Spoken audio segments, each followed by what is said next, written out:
চলেন এক নজরে মেলায় ঘুরে আসি। আমি তো মেলায় যাব না, সারাদিন একা বাসায় রান্নাবান্না করলাম। তারপরে বিকেলবেলা দুই মেয়ে ফোন দিয়ে বের করে নিয়ে গেল, ছেলে মেয়ে বাচ্চাদের নিয়ে ঘুরে এলাম।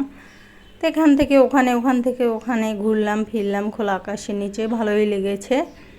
তারপর খাওয়া দাওয়া করলাম। রাস্তাঘাটে মানুষের মেলা, আগের সেই পুরনো ঐতিহ্য কিছুই নেই। আপনারা কে কীভাবে বৈশাখ পালন করেছেন অবশ্যই কমেন্টস করে জানাবেন।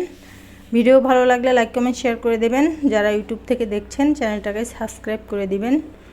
যারা আমার ভিডিও দেখেন তাদের জানাই অসংখ্য ধন্যবাদ। আমি এখানেই বিদায় নিব, আপনারা গানটা শুনে নিন। আল্লাহ হাফেজ।